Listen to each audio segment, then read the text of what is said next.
لا حول ولا قوة إلا بالله العلي العظيم.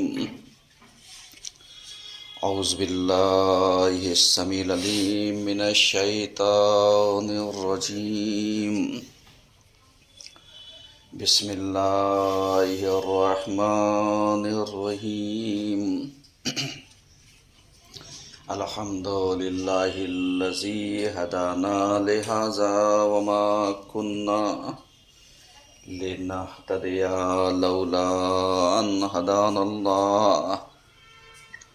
لقد جاءت رسل ربنا بالحق. الصلاة والسلام وتحية والإكرام على النبي الأمي القرشي المكي المدني الهاشمي العبدي الرسول المصدق المحمود الأحمد أبي القاسم محمد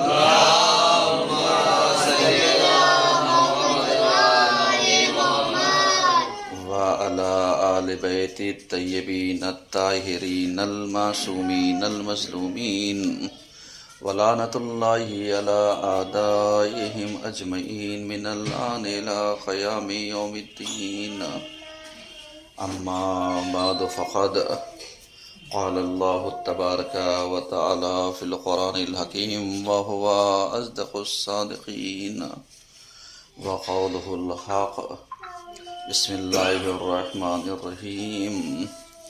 تبارك الذي بيده الملك وهو على كل شيء قدير الذي خلق الموت والحياة ليبلوكم أيكم أحسن عملا. صلوات پڑھیں مولا.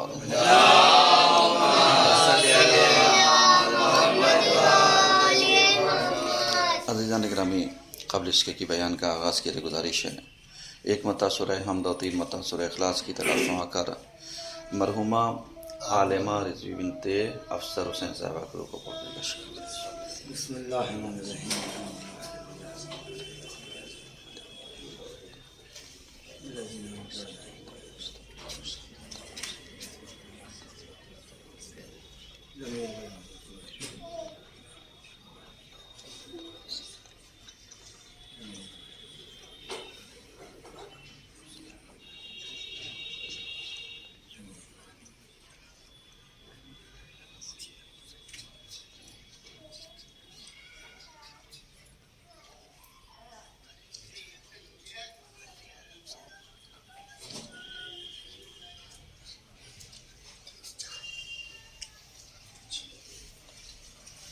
ایک صلوات پڑھیے سب نے. اللہم صلی علی محمد عزیزان گرامی، بہت ہی مناسب وقت میں چند معروضات ہیں جو آپ کی خدمت میں عرض کرنے ہیں. چونکہ یہ مجلس ایک ایصال ثواب کی مجلس ہے، اور ایصال ثواب کی مجلسوں میں میرا اپنا نظریہ یہ ہوتا ہے کہ اس میں چند وہ باتیں جو ہدایات کی صورت میں پیش کی جائیں کہ جن پر انسان عمل کرے اور اس عمل کرنے کا ثواب جس کے ایصال ثواب کی مجلس ہے اس کو پہنچتا رہے. کیونکہ اگر کسی مجلس کے ذریعے کسی کو ہدایت مل جاتی ہے اور کوئی صحیح راستے پر آ جاتا ہے، یا کچھ وہ دینی غلطیاں جو آج بھی ہمارے سماج میں باقی ہیں، اگر ان غلطیوں میں سدھار پیدا ہو جاتا ہے تو یقینی طور پر اس کا ثواب جاریہ کی صورت میں مرنے والے کو پہنچتا رہتا ہے. چونکہ یہ جو مجلسیں ہوتی ہیں، مجلسوں کا مطلب صرف یہ نہیں ہوتا ہے کہ ہم ایک فارمیلٹی ادا کر لیں. مجلسوں کا مطلب یہ ہوتا ہے کہ ہم مرنے والے کے لیے حد عقل جو کر سکتے ہیں وہ مجلس کر سکتے ہیں. یعنی کم ترین ہماری کوشش جو ہم دوسروں کے ساتھ مل بانٹ کر کے ایک اجتماعی صورت میں اس کا ثواب مرنے والے کو پہنچاتے ہیں وہ ہے مجلس، ورنہ ذاتی صورت میں جو ہم مرنے والے کو پہنچا سکتے ہیں وہ یہی ہے کہ ہم جتنی بھی تلاوت قرآن کریں وہ، جتنی بھی سورے پڑھ لیں وہ، جتنی بھی ہم صلواتیں پڑھ لیں وہ، یا جو کچھ بھی ہمیں آتا ہو، کوئی ضروری نہیں ہے کہ ہم نے ایصال ثواب کے نام کے اوپر وہی پیٹرن ہم نے اپنا لیا جو چلتا چلا آ رہا ہے۔ کبھی ہم نظریوں کو چینج کر کے دیکھیں علیہ السلام، کیونکہ جب ہم نظریہ چینج کریں گے تو ہمارے دیکھنے کا انداز بھی بدل جائے گا، اور جو ایک رسم و رواج جو آج ہمارے سماج میں جاری ہے یا باقی ہے اس میں سدھار بھی ہو سکتا ہے۔ مثلا اگر ہم میں سے کوئی ایک انسان سوال کرے کہ صاحب یہ مجلسیں مرنے والے کے لیے کیوں برپا کرتے ہیں، تو ہم سب کا جواب کیا ہوگا کہ بھائی مرنے والے کو ایک ثواب پہنچنا چاہیے، وہ بھی امام حسین علیہ السلام کے وسیلے سے، کیونکہ اس سے اچھا عمل کچھ نہیں ہے کہ جو مرنے والے کو پہنچتا ہے۔ صحیح ہے، ہم نے بعض اوقات بہت ساری چیزوں کو پڑھا بھی ہے، پیش بھی کیا ہے، اور آپ سنتے بھی آئے ہیں کہ اگر قبرستان میں کوئی مومن یا مومنہ کہ جو زیارت عاشورہ کا پڑھنے والا ہو، زیارت وارثہ کا پڑھنے والا ہو، یا دوسری چیزیں پڑھنے والا ہو، یہ سب ساری چیزیں اپنے اوپر اثر انداز رکھتی ہیں۔ مثلا اس کو رہنے دیے، آپ بولنے دیے، ایک صلوات پڑھیے صلی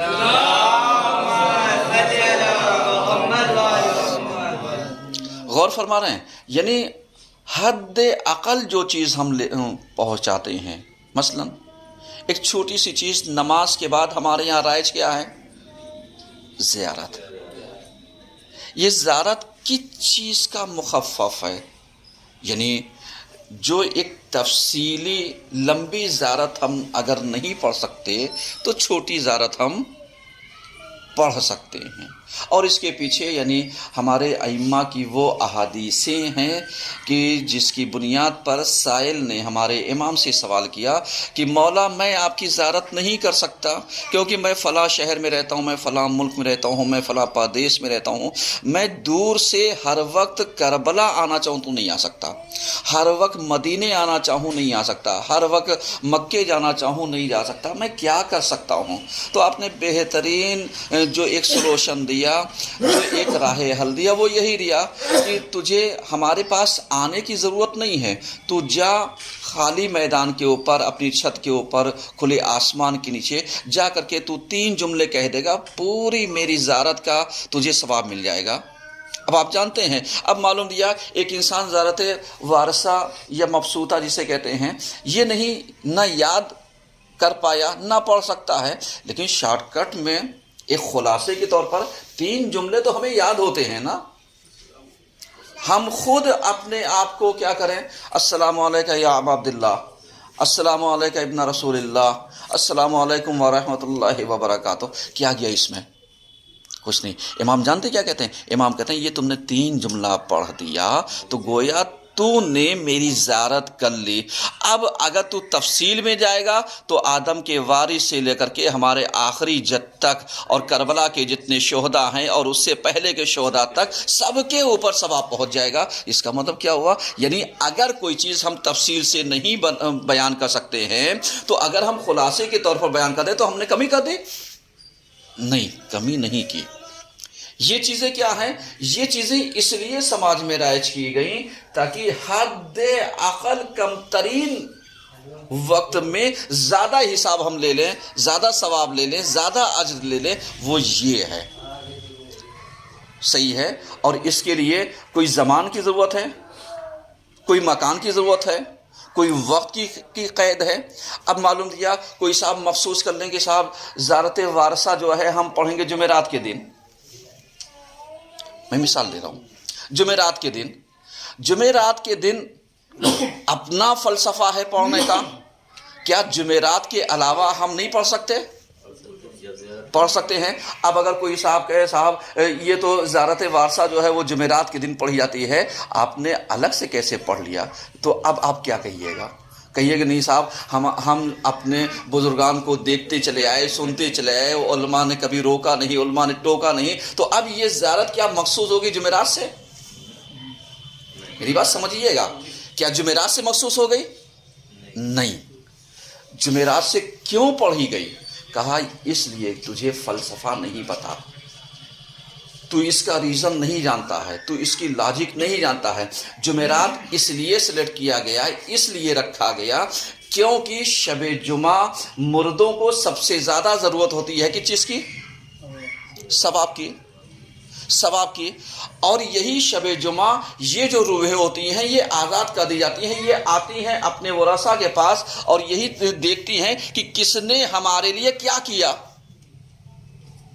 تو اس لیے اگر یعنی اس چیز کو بچانے کے لیے جمعرات مخصوص رکھ دیا گیا زیارت وارثہ پڑھنے کے لیے، کیا جمعے کے دن نہیں پڑھ سکتے؟ کیا سنیچر کے دن نہیں پڑھ سکتے؟ کیا اتوار کے دن نہیں پڑھ سکتے؟ کیا منڈے کے دن نہیں پڑھ سکتے؟ ٹیوزڈے اور وینسڈے کو نہیں پڑھ سکتے؟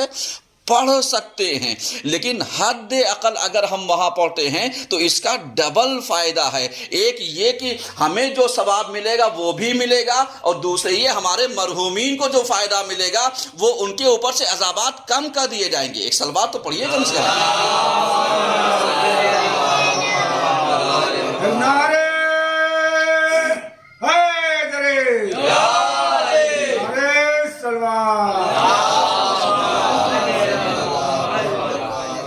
یعنی میری بات آپ ذرا سا غور کیجئے کہ دیکھیے کوئی کمنٹ نہیں، کوئی کچھ نہیں، صرف میں ایک اصلاحی صورت میں کچھ چیزیں پیش کر رہا ہوں تاکہ یہ وہ چیزیں ہیں جو آج ہمارے سماج میں کیا ہیں، ہم لکیر کے فقیر ہو چکے ہیں، ہم اس پیٹرن سے ہٹنا نہیں چاہتے، جبکہ حقیقت کیا ہے؟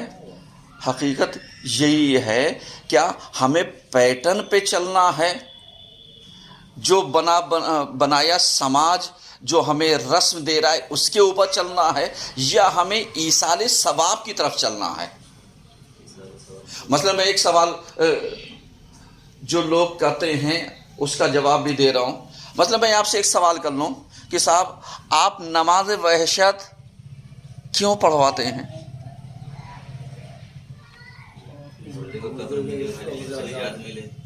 دیکھیے ہاں احسن، سوال کیجئے گا تو جواب ملے گا، سوال کیا جائے تو نالج ملے گی۔ نماز وحشت حد عقل ہے، یعنی سب سے کم ترین درجہ جو ہے وہ نماز وحشت کا ہے جو مرنے والے کے لیے ادا کیا جائے، سب سے کم ترین درجہ۔ کہا تم یہ نہیں کر سکتے تو یہ کر لینا، یہ نہیں کر سکتے تو یہ کر لینا، یہ نہیں کر سکتے تو یہ کر، لاسٹ میں آیا ہے کہ کچھ نہیں کر سکتے تو نماز وحشت پڑھ لینا۔ اس کا مطلب نماز وحشت سے پہلے بھی کچھ چیزیں ہیں، صحیح ہے، لیکن ہمارے سماج میں رائج کیا ہے؟ کیوں؟ کبھی سوچا؟ کبھی غور و فکر کیا؟ کبھی اس چیز کی طرف ہم آئے؟ کبھی ہمارا ذہن ادھر گیا؟ ہم کبھی آپ دیکھیے وہ انسان جو عمومی طور پہ کہتا ہے مسجد میں اعلان کرا دیجیے گا نماز وحشت پڑھوا دیجیے گا، کیا جو مسجد میں آنے والا ہے اسی کے اوپر نماز وحشت ہے؟ ساری توقعات کس سے ہے؟ جو مسجد میں آتا ہے اس سے پلٹ کر کے پوچھ لو بھیا تم کئے دن دکھائی دیتے ہو؟ چلو دکھائی مت دو، لیکن تم نے دوسروں کو دعوت دی کہ صاحب نماز وحشت پڑھ لیجیے گا، تو نے ادا کی؟ یا خالی بزی لائف کا بہانہ بنا کر کے نماز وحشت کو چھوڑ دیا؟ سوال ہے علیہ السلام، سوال ہے میرا، اس کا مطلب کیا ہوا؟ اس کا مطلب یہ ہوا کہ جو ہم رائج کر رہے ہیں وہ بھی توقعات دوسرے سے لگائے بیٹھے ہیں کہ معلوم دیا صاحب مولانا صاحب نماز وحشت پڑھوا دیجیے گا، آج انتقال، بے شک انتقال ہو گیا ہے، لیکن آؤ بھیا تم بھی تو آ کر کے ہمارے ساتھ نماز وحشت پڑھو تاکہ ہمیں بھی تو یقین ہو جائے کہ آپ نے پڑھ لیا۔ یا صرف جتنے مسجد میں آتے ہیں انہی کے اوپر یہی ایک فالتو ہوتے ہیں، آئے تھے مغرب کی نماز پڑھنے کے لیے 5 منٹ کا وقت اور ان کا ضائع ہو گیا۔ نہیں، ضائع نہیں ہوا ہے، بہت ہوا ہے، لیکن اگر دنیاوی نظریے سے دیکھیے تو صاحب پہلے ہم 5 منٹ پہلے چھوٹ جاتے ہیں، نماز وحشت پڑھنے لگے 5 منٹ دیر میں جائیں گے، تو یہ 5 منٹ کا حساب کون دے گا؟ میری بات ذرا سا سمجھیے گا. تو یہ حد عقل درجہ ہے جو ہم مومنین تک پہنچاتے ہیں.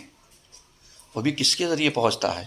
وہ بھی ان مومنین کے ذریعے کہ جو بیچارے اللہ کے گھر کو آباد کیے ہوئے ہیں. اس کا مطلب کیا ہوا؟ آباد کرنے والے الگ ہو گئے اور رسم و رواج پر چلنے والے.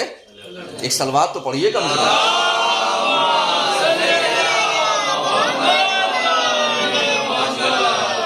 اب یہیں پر میں اگر ڈسکس کروں نماز وحشت کے اوپر.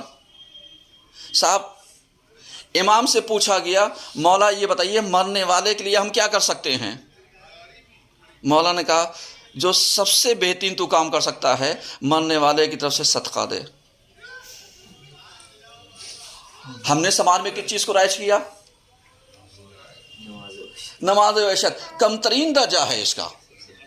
کہا سب سے پہلے اگر تو چاہتا ہے کہ صاحب مرنے والے کی قبر کے اوپر سے مشکلات یا فشار قبر یا عذاب یا اس کی سختیاں اگر دور ہوں تو جا کر صدقہ دے. مولا سے پوچھا کہ مولا صدقہ کتنا؟ کہا جتنی تیری حیثیت ہو. مولا نے کوئی مقدار معین نہیں کی.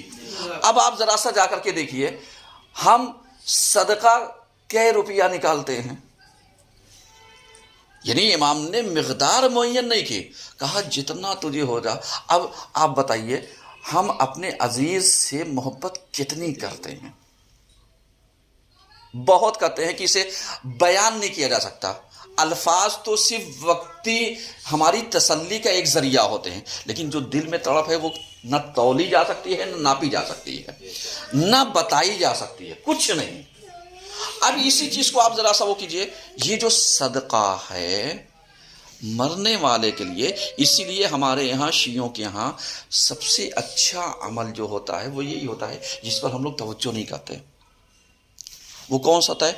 جب میت گھر سے نکلتی ہے تو جو بزرگان ہوتے تھے اور آج بھی بعض لوگوں کے یہاں وہ ہے، وہ تھوڑا سا اناج، گیہوں ہوا یا کچھ بھی ہوا اناج کے نام پر، لیکن زیادہ تر گیہوں انسان کو کرتا ہے، اس کو لے کر کے چلو.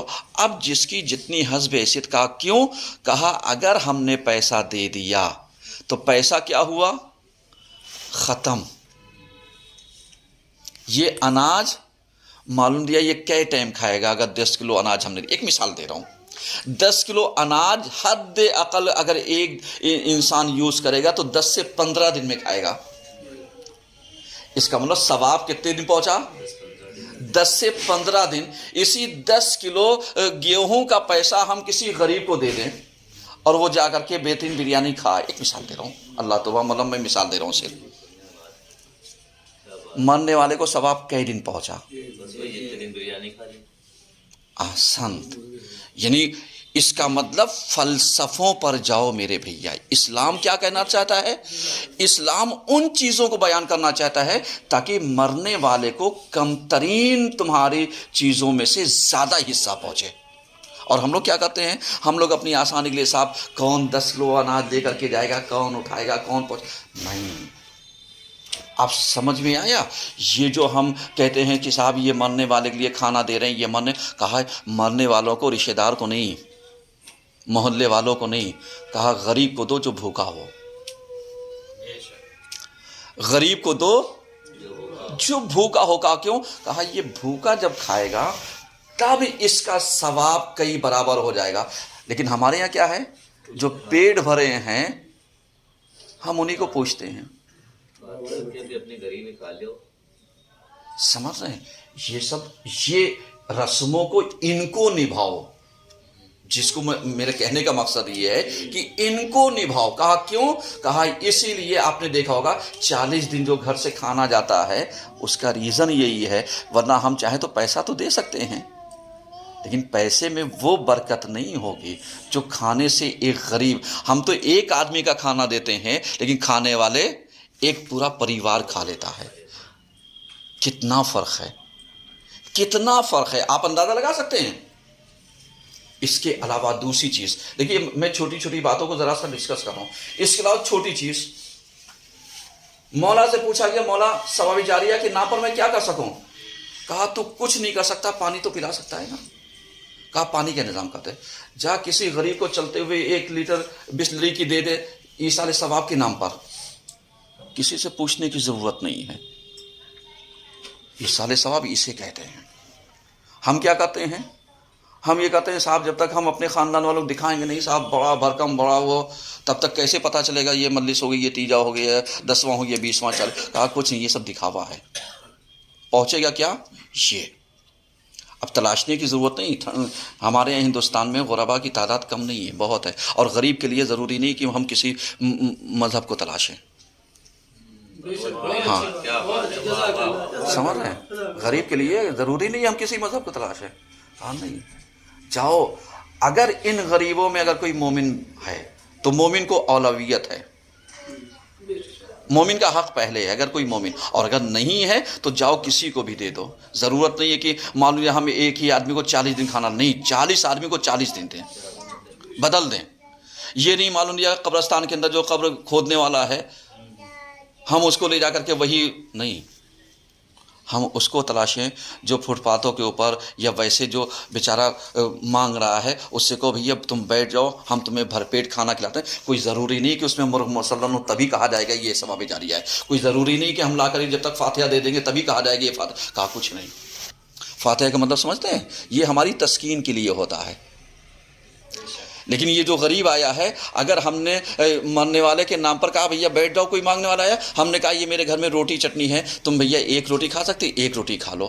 کہا اس سے اچھا ثواب جاریہ نہیں ہے. ہم لوگ کس چیز کو تلاشتے ہیں؟ ہم لوگ تلاشتے ہیں صاحب مرغ ہو، مسلن ہو، گوشت ہو، یہ وہ. کہاں لکھا ہے گوشت کے اوپر ہی نظر ہوتی ہے خالی؟ کہیں لکھا ہے؟ لیکن ہم کیا کرتے ہیں؟ ہم گوشت ہی کو تلاشتے ہیں کیونکہ ہمیں کھانا ہے نا. ہم نے اگر دوسروں کو وہ کیا ہوتا تو کبھی گوشت کے پیچھے نہ گئے ہوتے. ایک سلوات تو پڑھیے اس کا.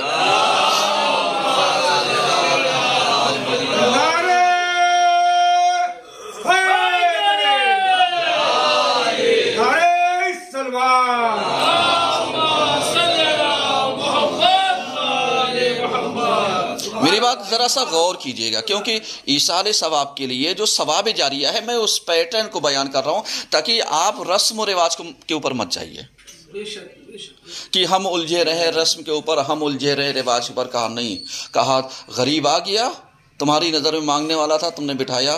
کہا بھیا کچھ نہیں کر سکتے، ایک پہلے چائے تو پی سکتے ہو، کچھ نہیں پی سکتے ایک گلاس شربت تو پی سکتے ہو، کچھ نہیں کر سکتے ہو تو یہ ہم تمہیں جوس کا ایک 10 روپے کا پیکٹ منگاتے ہیں، یہ تمہیں دے دیتے ہیں، بھیا پیتے جانا اپنا.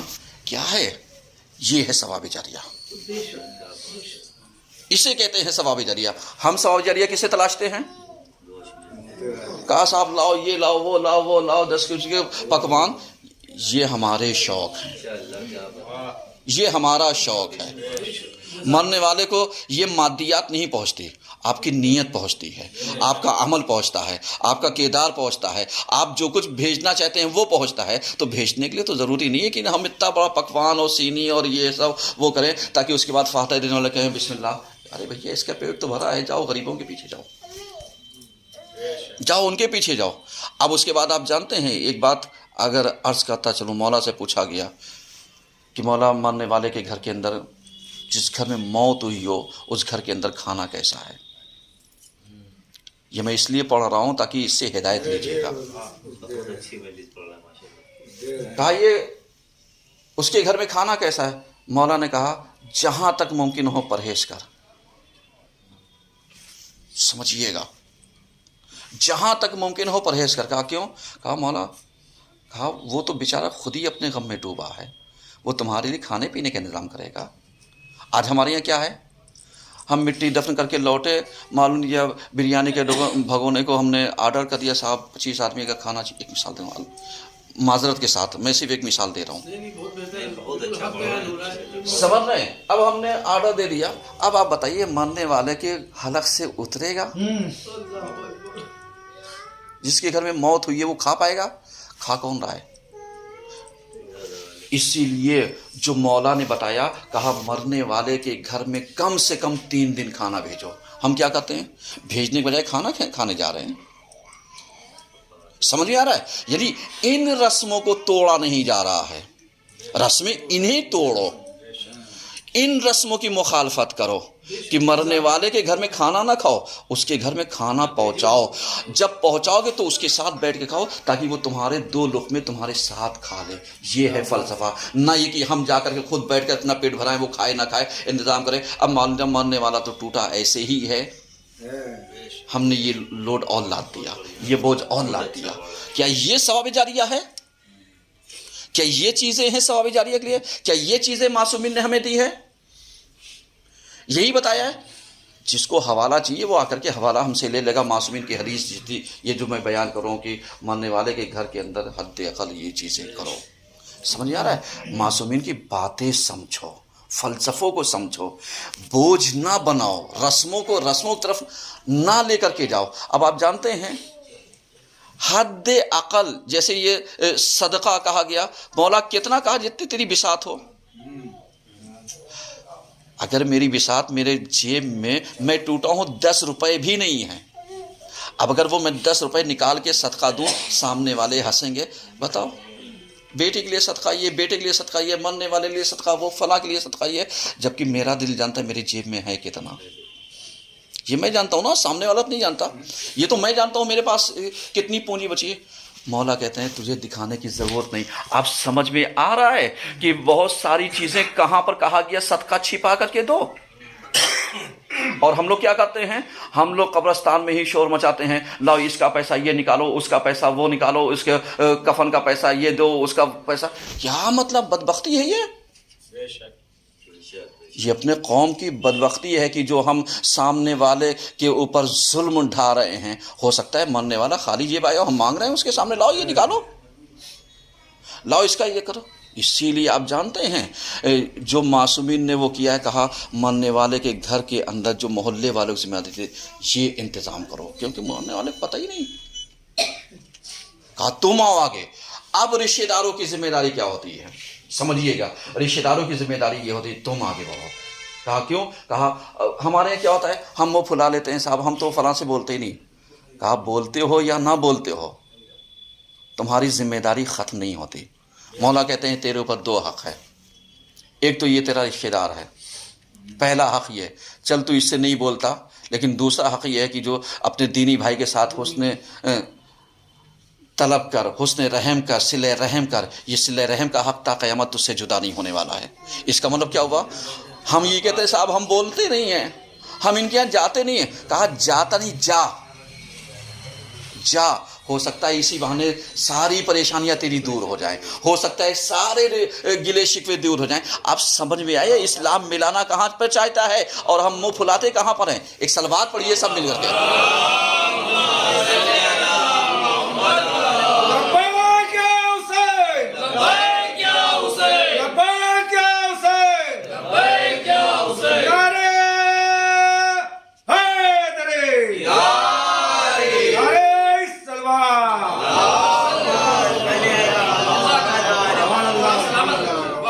نہیں میری بات آپ غور کیجئے گا ذرا سا، یعنی اس چیز کو ہم غور و فکر کریں۔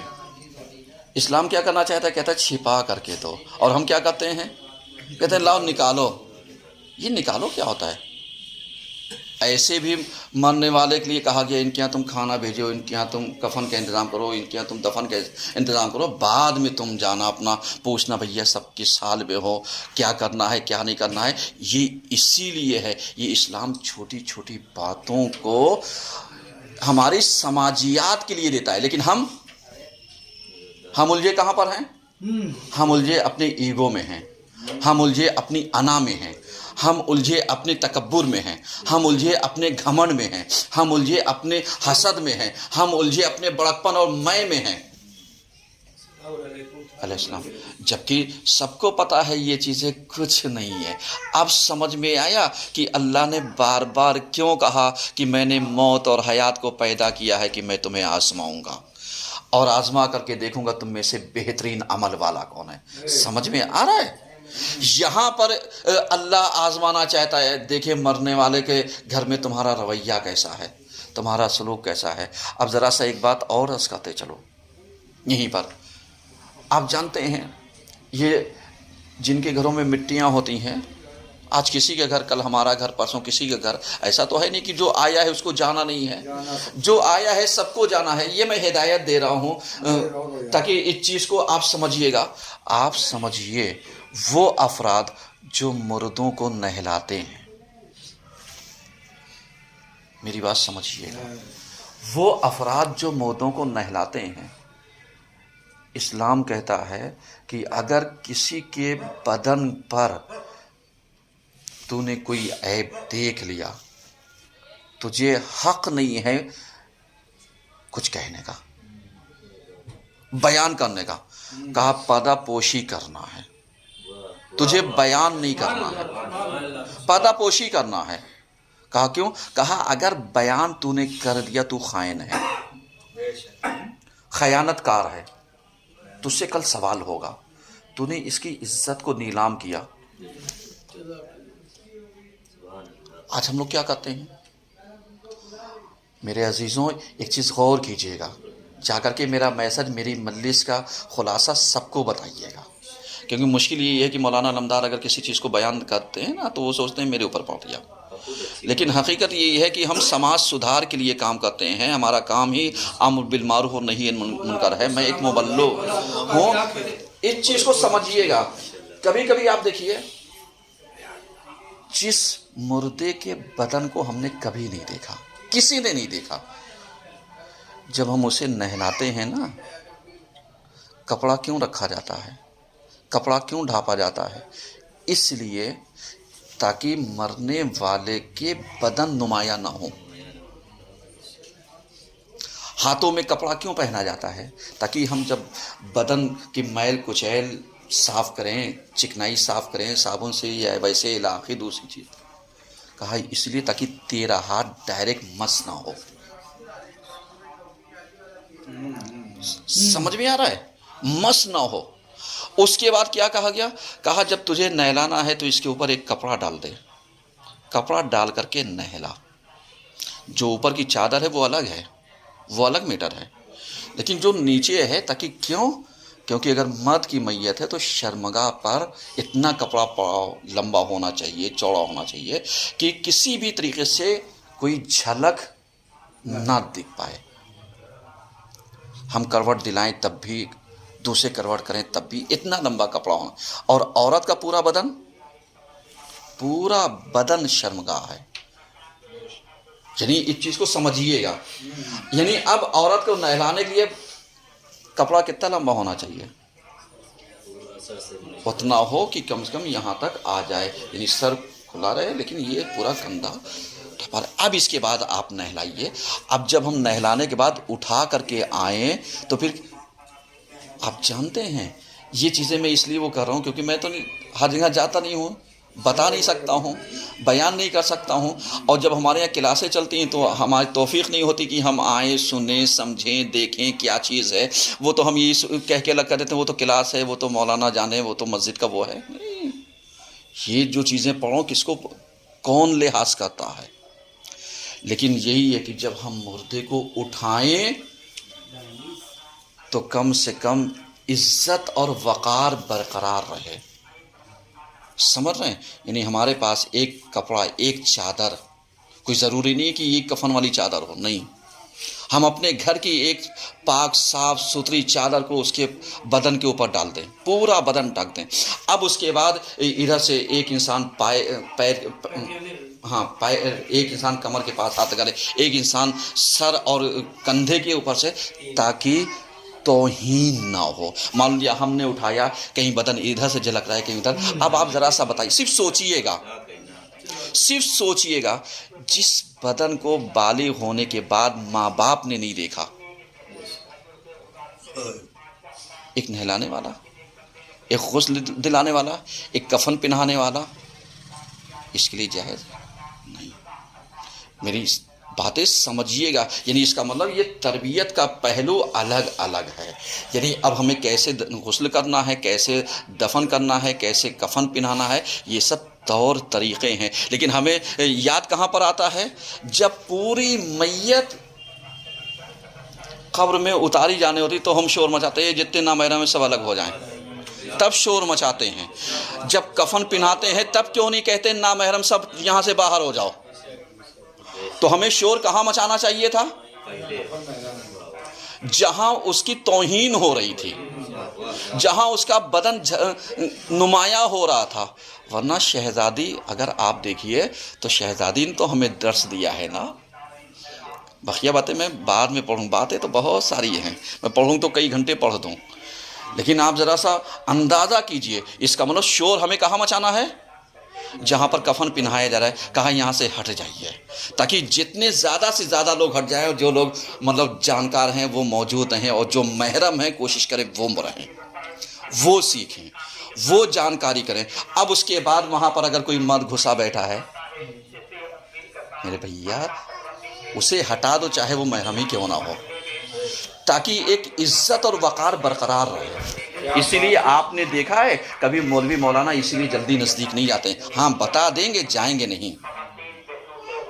ہم اسی چیز کو کیا الٹتے ہیں، کہتے ہیں صاحب وہ تو آتے ہی نہیں ہیں. وہ پتہ نہیں کتنوں کی عزت کو بچانا چاہتے ہیں، سمجھ رہے ہیں، لیکن ہم نگیٹو تھنکنگ رکھتے ہیں، اس لیے یہ سوچتے ہیں یہ تو آئے نہیں، یہ تو ان کا کام نہیں. کام مولوی مولانا کا نہیں ہے، کام گھر والوں کا ہے، تاکہ جن گھر والوں نے بچوں کو چھوٹے پن سے دیکھا ہے وہ بڑے پن میں اگر جھلک دکھ جائے گی تو کوئی توہین نہیں ہے، لیکن باہری اگر دیکھ لے گا تو یہ توہین بھی ہے. اور یہ سمجھ رہے ہیں، ایک صلوات پڑھیے سب مل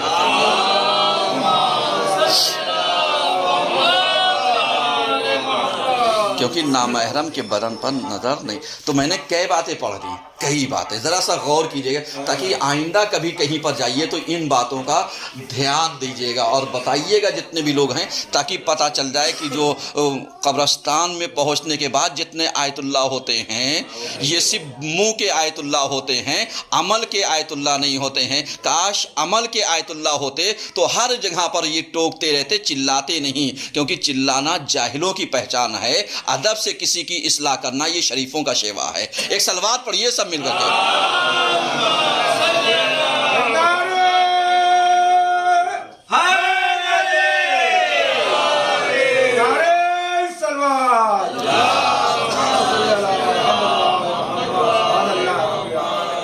سمجھ رہے ہیں؟ تو اب اس کے بعد ہمارے یہاں اور بھی چیزیں، میں جب بھی یہ مجلس پڑھتا ہوں تیجے کی تو چونکہ مجھ سے دیکھا نہیں جاتا، قبر کے پاس انسان پائنتی پڑھنا، ادھر سرہانے نہ پڑھنا، پائنتی نہ پڑھنا، سر کی طرف پڑھنا.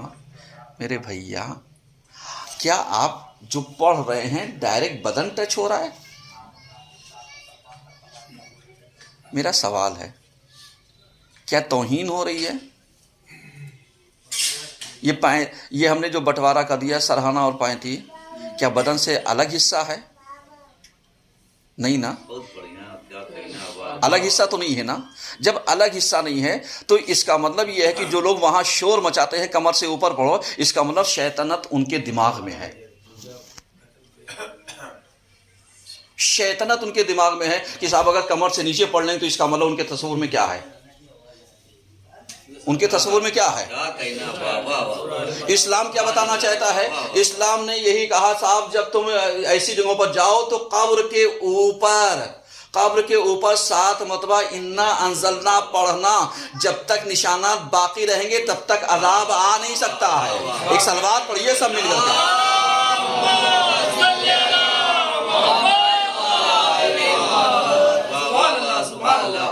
سمجھ رہے ہیں؟ اس کا مطلب یہی ہوا.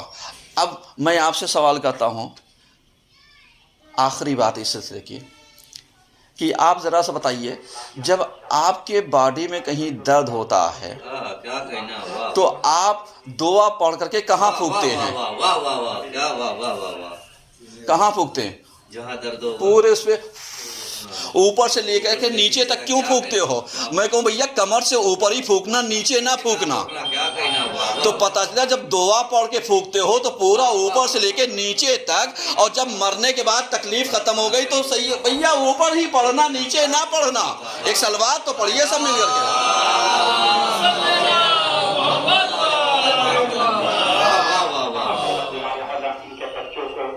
سمجھ رہے ہیں؟ یعنی آپ ذرا سا غور کیجئے گا میری بات، تاکہ آپ ان چیزوں کو سمجھیے گا۔ کیوں؟ اب ذرا سا آپ آئیے، اسلامی نقطۂ نظر سے میں آپ کو دلیل دے رہا ہوں۔ کبھی معصومین سے پوچھئے کہ مولا میرے سر میں درد ہو رہا ہے تو کون سی آیت پڑھوں؟ میرے کندھے میں درد ہو رہا ہے تو کون سی آیت پڑھوں؟ میری پسلی میں درد ہو رہا ہے تو کون سی آیت پڑھوں؟ میرے کمر میں درد ہو رہا ہے تو کون سی آیت پڑھوں؟ میرے جانگ میں اور تھائی میں درد ہو رہا ہے تو کون سی؟ میرے گھٹنے میں کون سی؟ میرے پیر میں اور پنڈلیوں میں درد ہو رہا ہے کون سی؟ میری انگلیوں میں درد ہو رہا ہے کون سی؟ تو اب کیا معصومین نے کبھی یہ کہا اے خبردار کمر سے اوپر کے بارے میں پوچھنا، کمر کے نیچے کے بارے میں نہ پوچھنا؟ اگر کوئی معصومین نے ایسا کہا ہو، مجھے لا کر کے جھوٹی سے جھوٹی حدیث دکھلا دو۔ کسی معصومین نے ایسا نہیں کہا ہے۔ تو میاں جب کمر کے لیے الگ آیت ہو سکتی ہے، کمر کے نیچے کے لیے الگ آیتیں ہو سکتی ہیں، تو جب ہم آیتوں کو ہاتھ تک کے پڑھ سکتے ہیں تو اوپر سے قبر کے اوپر کیوں نہیں پڑھ سکتے؟ ایک صلوات تو پڑھیے سب مل کر کے، یہ دلیل دیجئے گا، اور نہ ہو تو مجھ سے لے لیے گا سر کے درد کے لیے کون سی آیت ہے، پیر کے درد کے لیے کون سی آیت ہے، ران میں جب درد ہو کون سی آیت ہے، کمر میں درد ہو کون سی۔ یہ سب چیزیں معصومین نے بٹوارا نہیں کیا۔ ہم اور آپ ہیں جو الجھے ہوئے ہیں ان جہالت کی طرف، ہم اور آپ ہیں جو الجھے ہوئے صرف رسموں کی طرف کہ صاحب یہاں دیکھنا یہاں نہیں، یہاں آنا یہاں نہیں، یہاں کرنا یہاں نہیں۔ پھر وہی قرآن کی آیت پڑھیے جو میں نے شروع میں پڑھی تھی، تبارک الذی بیدہ الملک، پاک و پاکیزہ ہے وہ ذات کی جس کی قبضہ قدرت میں ملک ہے، وَهُوَ عَلَى كُلِّ شَيْءٍ قدیر، اور وہ تمام کی تمام چیزوں کے اوپر قدرت رکھنے والا ہے۔ الذی خلق الموت والحیات، اس نے موت اور حیات کو خلق کیا، لِیَبْلُوَکُمْ أَیُّکُمْ أَحْسَنُ عَمَلًا، تاکہ وہ تمہیں دیکھے گا اور آزمائے گا بہترین عمل والا کون ہے۔ اب سمجھ میں آیا کہ اتنی باتیں جو مولانا لمدان نے پڑھی، تو اب سمجھ میں آ رہا ہے نا کہ بہترین باتیں کون سی ہیں اور ہم بہترین بات تلاش کون سی رہے ہیں۔ سمجھ رہے ہیں؟ اگر میرے جیسا عالم ہو نا تو میں یہی کہہ دوں یہاں کی ویڈیو بنوا لیجئے ذرا سا، اور دیکھیے گا اصلی ثواب جاریہ میں کون آیا ہے، اور جب کھانا چلے تب ویڈیو بنوا لیجئے، تب دیکھیے کہ کھانے والے ثواب جاریہ میں کتنے آئے ہیں۔ ایک صلوات پڑھیے سب مل کر کے۔